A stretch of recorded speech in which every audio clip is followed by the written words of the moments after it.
করছি। আজকে এক্সারসাইজ আমি করছি না, আজকে আমার হয়ে এক্সারসাইজ করে দেখাবেন আমার বিলাভেড শ্রাবন্তী ম্যাম। তো হাই, তো ম্যাম আজকে আমার সাথে মানে আমার হয়ে এক্সারসাইজ করে দেখাবেন। এন্ড আজকে কোর রিলেটেড এক্সারসাইজ হচ্ছে মানে কোর এন্ড চেস্ট এক্সারসাইজ একসাথে কিভাবে করা যায় খুব শর্ট টাইমে, যাদের টাইম ম্যানেজমেন্টে প্রবলেম হয়ে থাকে, যে ওয়ার্কআউটের জন্য টাইম পায় না, আলাদা করে কোর ট্রেনিং করার জন্য টাইম পায় না, তো তারা এইভাবে কিন্তু ওয়ার্কআউট আপনারা করতে পারেন। তো এক্সারসাইজ গুলো এবার শুরু করা যাক।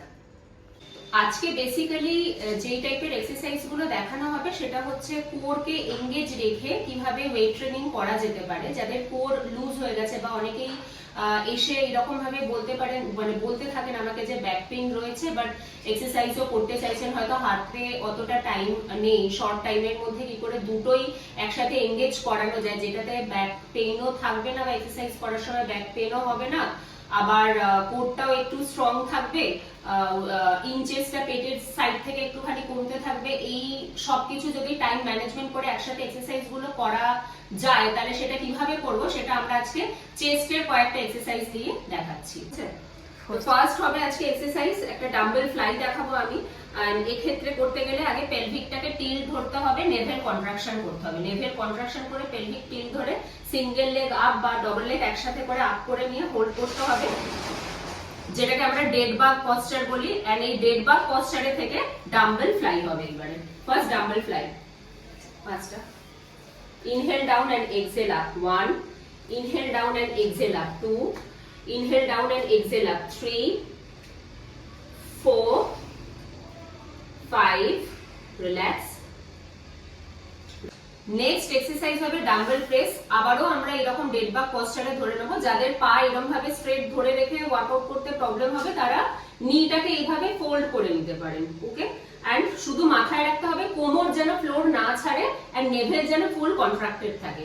এন্ড এখান থেকে ডাম্বেল প্রেস, ইনহেল করে down and exhale up, inhale down and exhale up 2, 3, 4, 5 and relax.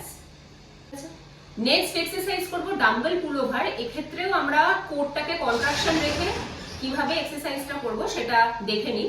And এক্ষেত্রে আমরা পেলভিক টিল্ট রাখবো, এন্ড যেটা পেলভিক রেস পশ্চার থাকে বা ব্রিজ পোজ থাকে, সেই পোজে হোল্ড করে আমরা এক্সারসাইজটা করব।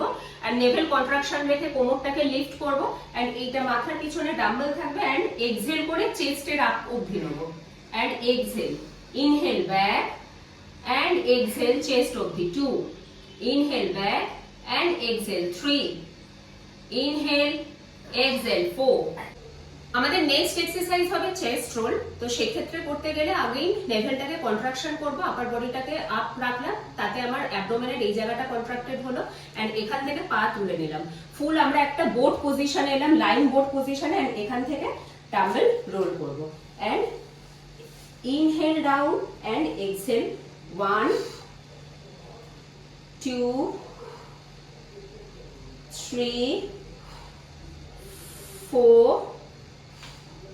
5. তো বেসিক্যালি এক্সারসাইজ গুলো এইরকম ভাবে আপনারা করতে পারেন, যার যেমন ফিটনেস গোল আছে সেই অনুযায়ী আপনারা সেটস এন্ড রিপিটেশনস রাখবেন। কারোর ফিটনেস গোল যদি ফ্যাট লস হয়ে থাকে, তো তাহলে আপনারা ডেফিনেটলি 20+ রিপিটেশনস রাখবেন, 3টে সেট করবেন। কারোর ফিটনেস গোল যদি জাস্ট নর্মাল টোনিং হয়, এক্সারসাইজটা আপনারা 12 থেকে 15টা রিপিটেশনে রাখবেন, 3টে সেট করবেন। তো আজকের ভিডিও আমি এখানেই শেষ করলাম। আশা করি আজকের ভিডিওটা আপনাদের জন্য অনেক হেল্পফুল হবে।